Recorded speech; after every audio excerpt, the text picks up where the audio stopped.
igsunan, amin tayo sa pagpamati sa pulong sa Diyos, alang sa San Isidro. Hiyatan ang kagayunan, kang Pasko.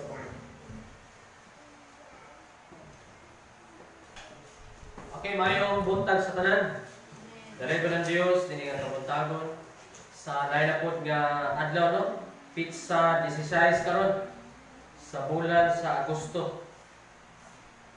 So, ato yung pasalamatan ng Ginoo sa mga pakita ko yung karon nga nagpadayo, no?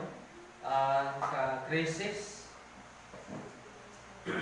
So, atong padayon ang pagtuon ang naisgutan nato sa milabay Domingo about forgiveness or the importance of forgiveness.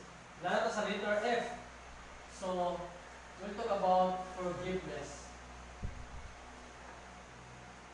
Atong text sa Book of Acts. Book of Acts, chapter 7.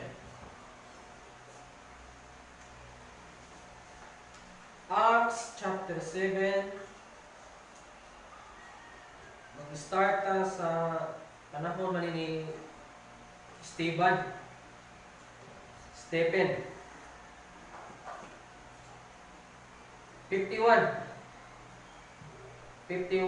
to 60 taas, ano? Ato na i-buwan. Okay, nag-discover po ni siya sa pagbarog ni Stephen or Esteban sa pagtulunan sa Ginoo. Niya, gipanamastamasan siya, gidaot, gipatay siya. Pero makita nimo ang iyang pagkamapasayloon. 51. Kamong mga tigig og liog og mga walay circumcision sa kasing-kasing og sa mga igdulungog. Pag-ingon niya, kamong mga tigig og liog og pasabot, walay gusto nga mamati. Dili gusto maminaw. Gahit igliog, kadungog wali na skillet, straight ra gahit igliog tikid. Kanya walay circumcision but pasabot wala pa maluwas. Kanunay gayud kamo nagatigbatok sa Espiritu Santo. Maingon sa gibuhat sa inyong mga ginikanan mauman usab ang inyong ginabuhat. Kinsa ba sa mga propeta nga wala lutosan sa inyong mga ginikanan? Ug ilang ipamatay ang mga naghimog mga propesiya may tungod sa pag-ani sa bataro, kinsa kamo karon mahimong iyang mga magbubudhi ug mga mamumuno. Kamo nga mao ang nagkadawat sa kasuguan gihatag ninyo pinaaging mga anghel apan wala ninyo pagtumana. Pag-abot sa verse 54, ug sa ilang pagkadungog niining mga butanga sila nasilag ug nagpakagot sa mga bag-ang bato kaniya. Apan si Esteban nga puno sa Espiritu Santo mitutok sa langit ug nakita niya ang himaya sa Dios ug si Jesus nga nagtindog sa tuo sa Dios. Ug siya mingon, "Tan-awa, nakita ko ang mga langit ug naabli ang anak sa tawo nga nagtindog sa tuo sa Dios. Apan sila nanyagin sa makusog nga tingog ug gisapungan nila ang ilang mga dalunggan ug nagdungan sa paghasma kaniya. Ug ilang giabog siya gawa sa syudad ug ilang gipanagbato siya. Ug ang mga saksi nangitsa sa ilang mga kupo ngadto sa tiilan sa usa ka lalaking batan-on nga ginganlan si Saulo, mo ni si Apostol Paul. Wa pa siya matawag ani. Ug samtang gipanagbato nila si Esteban, siya nagampo ug nagingon, "Ginoong Hesus, dawatan nga akong espiritu." Ug siya miluhod ug misinggit ug sa makusog nga tingog nga nagingon, "Ginoo, dili mo unta nga sila pagasangatan niining salaha." Ug sa nakasulti na siya niini, siya namatay.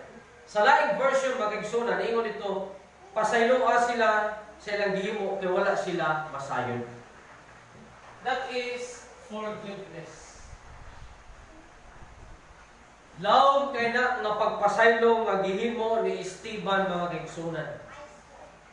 Inumdog ko nagsulti ni Esteban pagka sa radyo nga to forgive ano sa to? Ang pagpakasala tawanon. Apan ang pagpasaylo palaanon. To forgive what is the divino to kiniklaro ni Esteban. Di na siya buong Latin nga tinuna. Forgiveness. Sa milabay Domingo atong isgutan nga ang pagpasaylo sa Dios sa tao. Makita nimo nga marvelous gyud kahibulungan nga pagpasaylo. Nga naman tungod kay sa unang nga panahon ako balik ko ni review na tani nga ang Dios ano na pa siya direct nga relasyon ngadto sa tao. Apan tungod kay nagkasalanan ng tao, naputol ang ilang relasyon. Okay? Pero bisan pag nakasala ang tao, nahimo siyang makasasala, ang Dios nagpabilin nga palaan, holy. Tungod sa sala nga nagauwang, ang problema, ang tao di na pwede magkaadto sa Dios. Nga naman, naputol ang relasyon nila tungod sa sala. Ang nakanindot mga kaigsunan, mo ni siya gitawag og pagpasaylo sa Dios nga kahibulungan kayo, tungod kay ang tao nga nakasala nato sa Dios, ang Dios mo'y nangitag pamaagi aron ang tao makabalik ngadto sa Dios. In Romans chapter 5 verse number 8, kay gipadayag sa Dios ang iyang gugma ngadto sa tao ug tungod niya na iyang gipadala ang gugtungan na ulit aron mamatay pagyo. So diyan mo makita nga dili ma-explain nga pagpasaylo. Dili ka maka-explain ba unsa nga klase sa pagpasaylo sa Dios. Unya problema magigsunan ang tao limited na ni tao. Ang Dios magigsunan unlimited siya. Unlimited ang tao, limitado naman siya. Ang tao nga limitado, once nga dunay mohimo niya pagkadaon, limitado ra, di ko makalimot. Dili makalimot sa sala nga nahimo sa iyang kaugalingon. Example, si Rapi nagkasala nako, di yun ako sa kalimtan. Tungod kay dako kayong sala ang iyang gihimo sa kong ginabuhi. Iya kong gipanabi. Diba yung ano sa tao? Nga tungod sa pinipang sala ba yung minong doon? Gano'n ang tao mahimong hitre. Pero matingala ka, ang Diyos nga walay capacity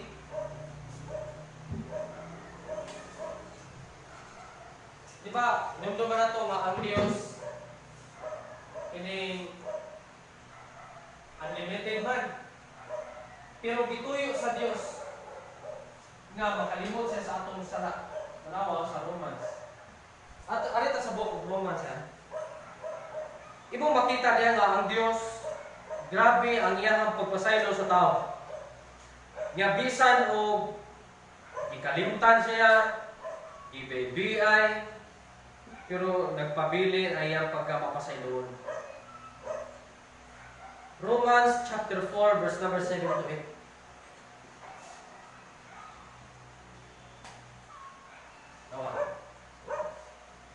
Malipayon sila kan sa mga kalapasan di pasaylo na. O kinsang mga kasalanan na papas na. Malipayon ang tao nga sa Ginoo dili na pag-aisipan sa iyang salabot pasabot. Dili na hinumduman ang sala. Kaya ang kamatayon ni Kristo Jesus magigsunan, ang sala nato nga nahimo, kanang sala nato ba? Unsa man? Before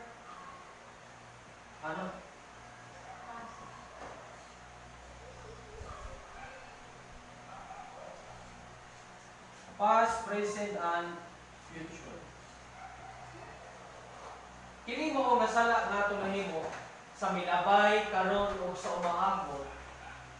Ipasaylo na sa Dios. Nari ang tanan. Sa ato pa pastor, kung ipasaylo na sa Dios ang atong sala sa miagi ug karon ug sa umaabot, mas maayo pakasala na dito kay kabalo nang ta nga pasaylo unta. Di ba? Naman sa Bible Hebrews. nga once and for all gipasaylo ta sa Dios. Aray na sa Hebrews chapter 10. Verse 10. O pinaagi sa maong kabubuton kita na nahinlo gikan sa sala, pinaagi sa makausara ug dayon nga paghalad sa lawas ni Hesus Kristo. Once and for all pasaylo gipakamatyan ta sa Dios. Karon napasaylo na ato sala gikan sa bilabay karon ug sa umaabot. Ang pangutana, doon na nabatay kagawasan ng pagkasala pagbalik? Wala na. Bisag napasaylo na ang atong sala, kinahanglan gihapon nga mangayo tag pasaylo sa atong kini kung pasabot ka past, present, and future nga sala sa atong pagkakita, sa atong pagka-sinner ba? Okay. Sa atong pagkamakasasala, ipasaylo na. Okay? Sa atong pagkamakasasala, balikon, gipasaylo na sa Ginoo ang atong sala. Gikalimtan na. Karon, sa diyang naluwas na ta, makasala gyapon ta by physical na lang. Okay? Ang gipasaylo sa Ginoo diya sa atong spiritual aspect. Papasa na diya atong espiritu, hinlo na ni. Tubangan sa Ginoo, hinlo na ta, ang makasasala na lang ang atong lawas. Kay total depraved na ng tao, ang iyang tibuok na pagkatao, lawas, espiritu kalag, nakasala na ng tao. Mo na ipasaylo sa Ginoo as a sinner. Karon ang makasala na nato kini lang lawas. Ang unahuna ato ginalawan, ang bakbak. So sa pulong sa buhat ug sunod kita makasala sa physical na siya. Okay? Mo na mga gyapon ta pasaylo sa Ginoo tungod kay ang atong lawas nga buhi pa makasasala magyapon. So batingala ka ang tao nga makasasala once nga dunay makahimo niya bati, di gyud makalimot. Maingon na nga maliso pa ang buko sa kawayan nung kang kalimtan ako ang imong sala nga gihimo nako. Sayo nang kana? Mo ni nang bersikulo paso sa 1 John 3:9. 1 John 3:9. Mo sa spiritual din niya. Ato daw kasama. 1 John 3:9. Ang matag usa nga gipanganak gikan sa Dios dili na magahimong pagpakasala. Kaya ang bini sa Dios magapabilin man diya kaniya. Ug siya dili pakasala tungod kay siya gipanganak man gikan sa Dios. Oh, mana siya? Nga di na makasala ang anak sa Ginoo. Mo ni gibatok paso sa minister ko niya bersikulo. Oh. 1 John 1:8. 1 John 1:8 katong bakakon. Baka complete na siya. Kato kung kita magaingon nga wala kitay sala, kita ra ang magapasala sa atong kagalingon. Wala ka nato ang kamatuoran. Kanang sa 1 John 3:9 sa ato ng pagka-anak na.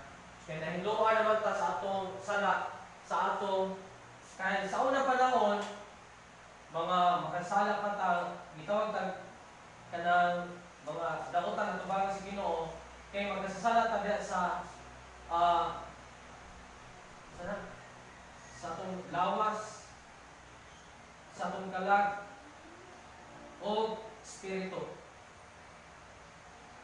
Kining atong lawas nasambugan sa sala, ang atong kalag nasambugan sa sala, ang atong espiritu usab mo na gitawag total depraved na naagi sala ba ang atong lawas, kalag ug espiritu. Karon sa diyang nakaangko na tag kalawasan, nahiluan na ta pinagi sa dugo ni Kristo Jesus, pinagi sa pagkinulsong sa itong mga sala, pagtuo at krisikasi, o ginawat ato si Kristo Jesus, ingon ng personal na manluwas, nahiluan ang atong kalag o ang espiritu. Ang lawas wala na ihiluing ano man. Taga-diri naman na sa kalibutan. Inikamatay na to, diri naman na o nga magpabiling sa makasasala, tungod kay unya na luwason ang atong lawas, ini balik sa Ginoo kay ilisan man gitawag og incorruptible body. Di possible incorruptible or art. Brother Arno?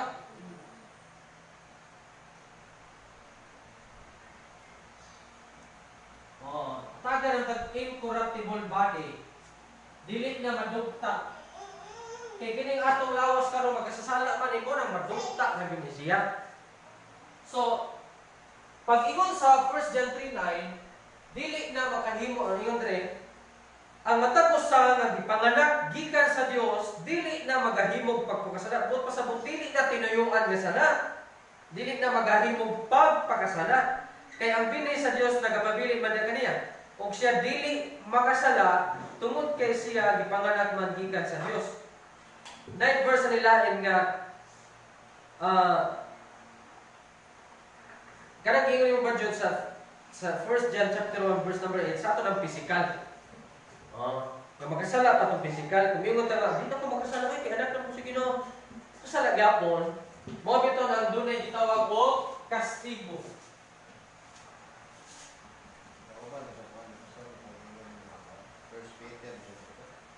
Asa ato?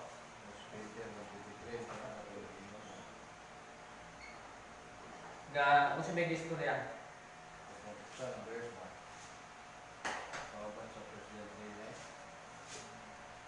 Katong di ka makasala? 1 Peter.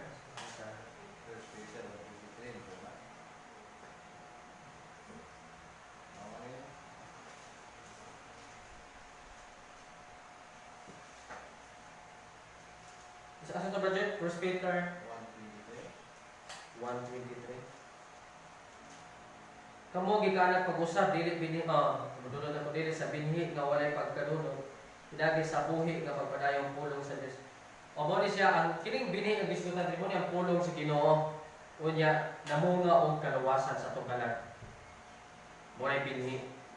Ditubo ang pulong sa Ginoo sa tugas kasing, ditubo man ta mo nang namunga og kinabuhi. Mo na nga tanawa ang 1 Peter chapter 2 verse 16.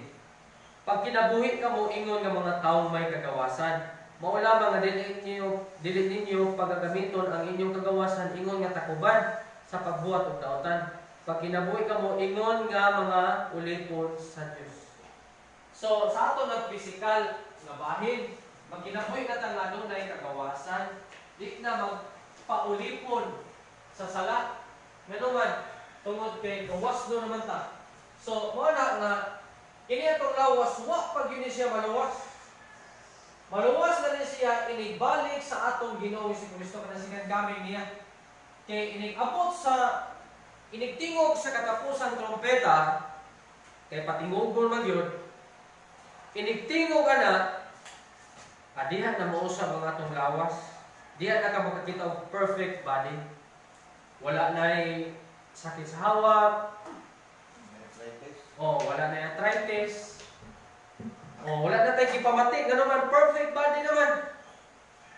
Unya, may natin utang na ko, Pastor, kanang mga pungkol. Wala yung pungkol, perfect body naman. Ilisa na yung tanan. Tarawa ko. Sa 1 Corinthians chapter 15. Verse 51 to 52. To 53. 51 nag-start na. 1 Corinthians chapter 15 verse 51. Aniya karon isulti ko kaninyo ang usa ka tinago. Dili kitang tanan mga matay, apan kitang tanan mga usab. 52. Sa kalit. Kalit kayo ha? Sa usa ka pagpamilo kada bitong tistingi o pamilo ka kalit kayo. Why sikan sana? Walay sikan nga mahitabo. Sa kalit sa usa ka pagpamilo inigtingog na sa katapusang trompeta. Kaya ang trompeta pagkapatunggol, ug ang mga patay pagabanhaw nga may mga lawas nga dili na madunot ug kita mga usab. Sa to pa tagaan na tag incorruptible body. Kadto ng mga anak sa Dios nga napasaylo na ang ilang mga sala. Na diha ang gitawag og kaluwasan sa atong lawas nga pisikal kung bahin. So mo na nga atong pasalamatan ng Ginoo nga kita iyan ang gipasaylo sa atong mga sala. Kay di man gyud kuyawa ang langit mag-igsunan, gidisenyo na siya sa tao nga ang langit gidesign ni siya sa Ginoo para sa mga tao nga napasaylo na. Napasaylo o magkabaon na nga mo pasaylo. O na siya. Ipasaylo na yung sana. Kapano na po ka nga magkapasaylo? Hinay-hinay na, dili mo na instant ka. Kaya magkapasaylo din ka sa nakapasakit ni mo, no? Process na siya. Kadugayan, si feeding sa pulong sa Ginoo. Makayo mo na ka nga, bito nung dili mo na po siya mapasaylo nga. Kining makasasala ang pugo nga napasaylo sa Ginoo. So, duha ka klaseng tao or duha ka klaseng makasasala karon nga naglakaw sa kalibutan. Magkasasala na napasaylo. Okay na, napasaylo o magkasasala na wa pa mapasaylo. Kita, magkasasala ka. Pero, napasaylo na ta sa Ginoo atong sala. So, balik ko na ako. Ang tinuod nga anak sa Dios, baka mauna mo pasaylo. Okay? Usahay, magagot na kita, labi na ang atong katungod mo inatakan, lagot na. Pero sa sige kag-ampo, i-ampos Ginoo Lord, kahit dugmo ka na kung batuon ka kasing-kasing, tabangi ko mabalik ang atong pagkamapasayloon. So, forgiveness, the importance of forgiveness. There are 3 kinds of forgiving. Okay? Doon ay tulo ka klaseng pagpasaylo.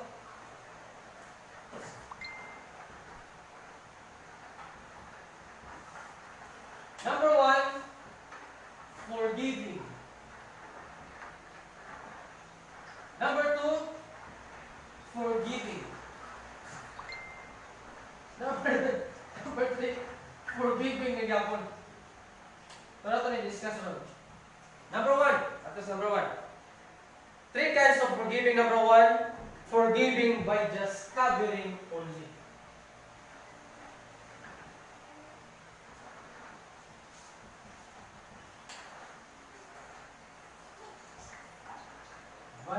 By just covering. Gipasaylo niya, pero tinabunan lang. Igo lamang gitabunan ba? Siguro nangayo og sore. Pero imong gidab. Okay, pasaylo ti ka pero ayon imong ba usap pero balito ko ka ako. Mo na siya pagpasaylo nga gitabunan lang. Sato pa kung gitabunan, kung usbon to sa tao nga nakapahimo nimo kadaot, pwede itong mapukaw. Okay? Mapukaw ka siya. So once nga mapukaw, kay giablingan naman, mas mo grabe pa ang kadaot nga may tabo. Ganaman, walay gitawag ko, wala ma-reconcile. Walay reconciliation nga na itabo. Wala ma-reconcile. Ang problema gani, doon ay problema nga kinahanglan i-reconcile. Reconcile ka nang o ipasiguli ba? Kinahanglan ipasiguli yun, labi na mag-isgot ka o relasyon. Kinahanglan, doon ay i-reconcile nga may tabo. Klase na sa problema. Pero walay may tabo nga reconcile, magpabili ng problema. Igna kung bakatong makiksunan. Kung doon na mag-isgot na itag relasyon gani, relasyon, maasawa, mauyab, maamigo, magkauban sa simbahan. Kung doon ay problema sa relasyon, naguba ang ilang maayong relasyon, kung walay may tabo nga reconcile, magpabilin siyang problema, kuya o mahimong forgiving by just covering only. Batik kung nasun simbahan. Nga naman, wala kay kalipay ang pagpasaylo, mag-igsunan, gidesign na sa Ginoo aron kita makabaton og joy and peace. Di ba? Kung doon na kay ikalagutan o wala sa imong pananaw, murag medyo malipay ka, na kay kanina kung magkakita ka. Imbis nagkaon kag salipik, enjoy kita. Unaan din ba? Magbubay mong adlaw, mo ginilabing tinuod.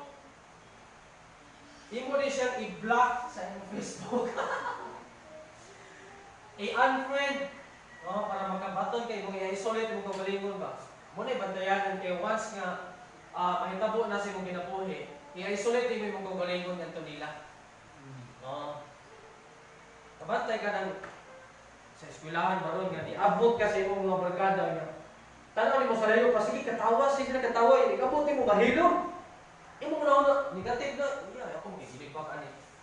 Pero mo ginay kasagaran nga may tabo once nga dunay mo dool mo mahilom kadali. Kaya ang atensyon ato nga kadaghanan tuwa man sa bagong niabot. Di ta mag-negative na bahina. So karon balik ta. Forgiving by just covering only.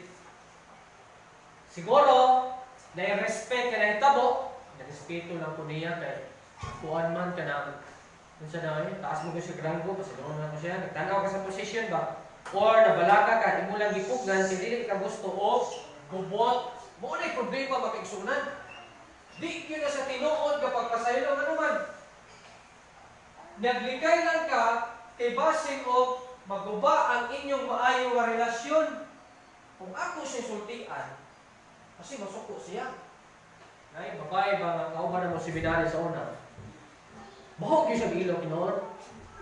Usaon siya may isulti na ako siya. Usaon ako. Limpyo ko ilaw. Bahog yun siya. Kung natural na yun na para mo siguro.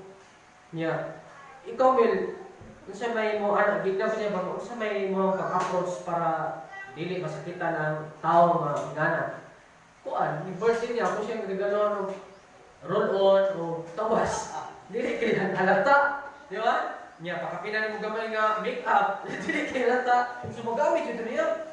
So, pito, may po kami kay, ang upon daw kay, suwayo di kong bukan mong kilo kay, babae ka na to. So, sakit ka sa dughan eh.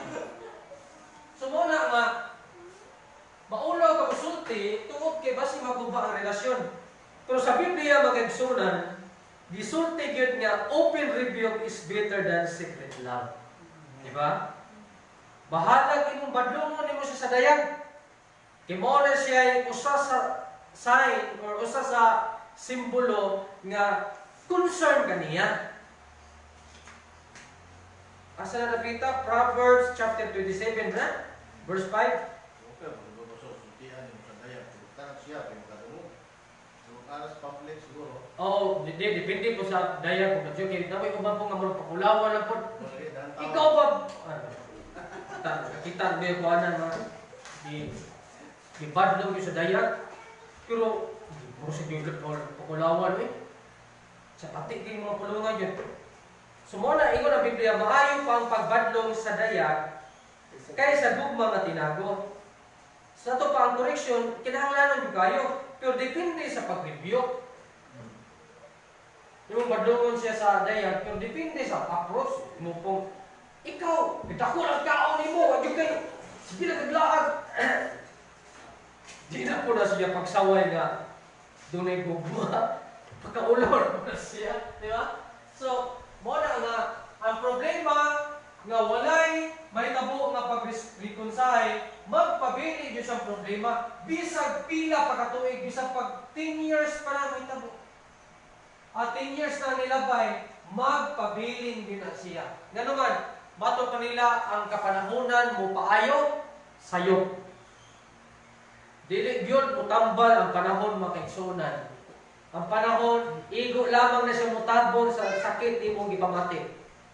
Igo lang na mutabon sa imong emosyon. Magpalaylo-laylo na sa kuy. Kay gubot ang imong lugar. Covering only. Ikaduha, di as oras na.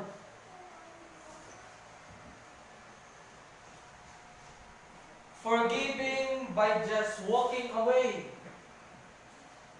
Mo na kung ingon pagpalaylo. Walking away. Forgiving by just walking away. But pasabot, ikaw mo mismo mo ni palayo. Nga naman, ang imong gipuy-an gubot na kayo. Wa na'y kalinaw. Wa na'y kalipay.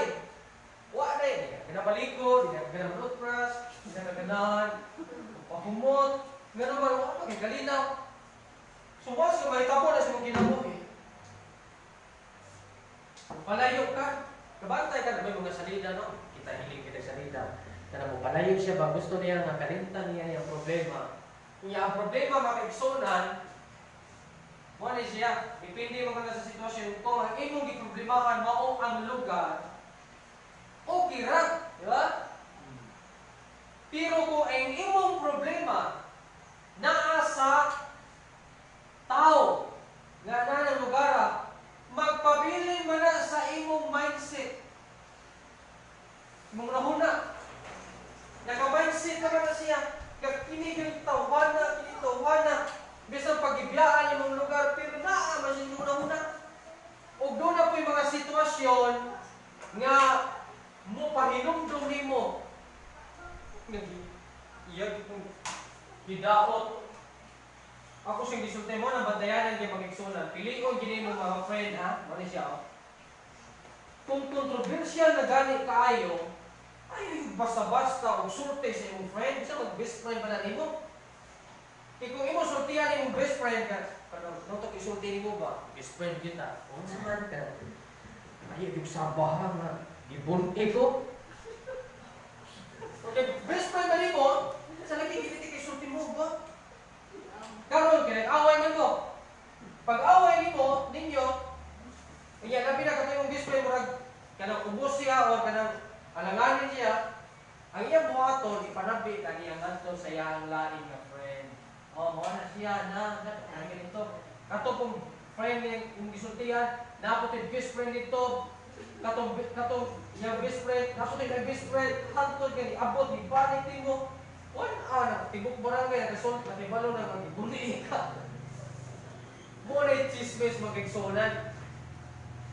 Mura na siya o pyramiding form ba? Mura o networking. Muna nga, kung doon na po tayo best friend, ang isulti nga controversial, bahalag mag-away mo, ano mo yung panapyo eh? Diba? As a respect na lang po ba? Kaya musamot man ang problema ko nga naon.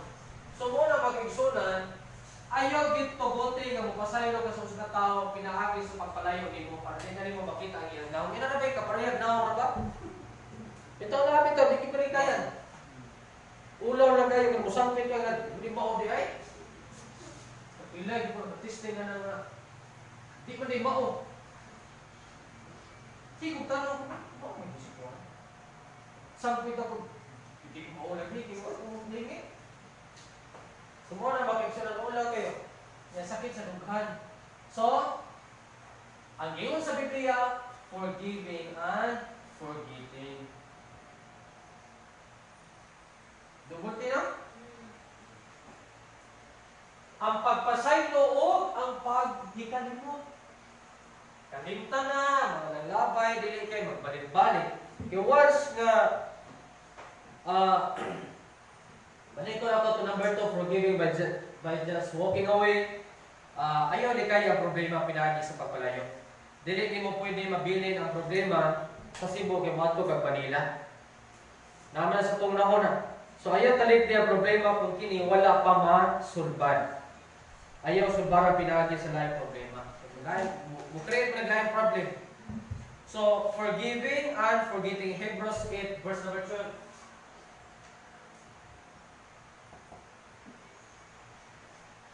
Gipasaylo, gikalimtan. Muna kung giugilan na pagpasaylo, design sa Dios para kita adunay kalipay o kaninaw. Mo ginay pinaka-importante makigsunan. Bahalag sakit.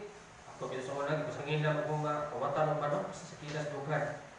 Pero nakanindot sa diyang naluwas to, sa una makita ko itong tuntuhan, naglagot yung sunod yung dugo. Pero karon nga makakita ko niya, makahinumdum ko siya, gibuhat niya nako, pero wala na gitawag o guilt. Ang importante, marilis ni siya. Marilis ang hatred, makakita pa kaniya, gipasakitan kaniya, pero dili na sakit sa imong bahin. Mo na ipapasaylo.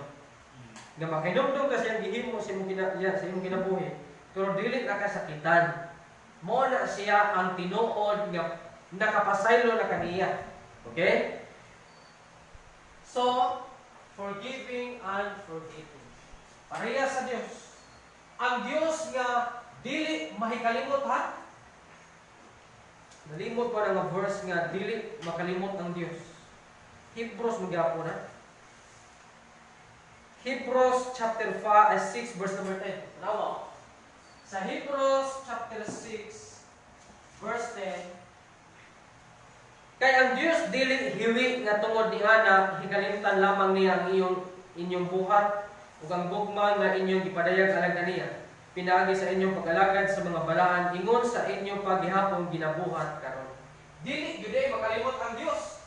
Kung sa diyang gipasaylo ta niya, gikalimtan na gyud niya. Hebrews chapter 8 verse number 12 no? Kay ako magamanuloyon sa ilang kalagpasan. Ug ang ilang kasalanan dili ko na pagahinumduman. Nalimot na gyud ang Dios. Gikalimtan na gyud niya. Ang yawa ra may sige sulsul na to. Kada makalimot ang sala. Ang yawa mo inject sa tunglaw nga awa na dili na ka tubagon sa Ginoo sa imong prayer. Wa na kay dili na ka worthy, dili ka ngayan kamo simba. Niya ay na pagbasa og Bible. Kay wa na kamusalanan kay nakasala ka. Oh. Wa nang yawa. Sige na siya o kanang sa ilang termino na kanang sige o kanang bang sige kuano niya kaniya ba? Mo na is iyahang gahom nga mukuan siya nato. Sumugon ka ba? So, di ta pa na lang, ito pa sa ilo si Ginoo, sa iloon yun sa Ginoo. So, mo na nga, mabalik ang imo, ma-reconcile. Ano ang ginoo ninyo? Ma-reconcile. So, importante kayo ang reconcile. Gusto lang dito noon. Pagpasig-uli. Mapasig-uli ang atong mayong relasyon. Okay? So, wala sa mga pangutana, no? So, padayon ta makiksunan sa sunod Domingo. Lain na po yung topic, pero letter F gapon ta. When we talk about genuine fellowship. Okay, importante ba yung fellowship siya? Okay. Unya, announcement yung mga kaigsunan, naman ko tayo, di mo kalikay na doon ay curfew, na pinakaroon nga pandemic pa. Ato ang prayer meeting, ato lang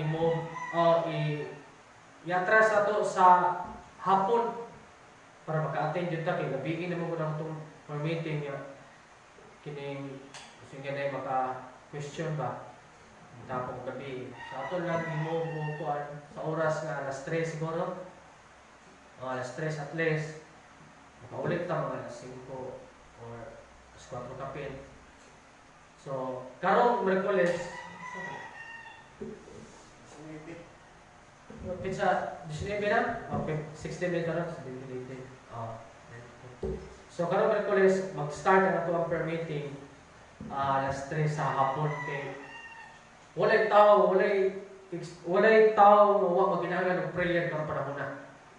Okay? So, muna kinahanglan tag prayer gyud. Okay, COVID is everywhere. Sumala pa sa nabasahan ako. So, dapat mahimot ang prayerful anytime. Kaya COVID everywhere, di ba? So, karong Merkules ang nato ang prayer meeting alas 3 na mag-start sa hapon. Okay? Unya moro siguro na nag-study ta ng Sister Claire gabi dahil sa iya mga pagmangkon o nahimong successful. Di ba like sa for second part sa worship.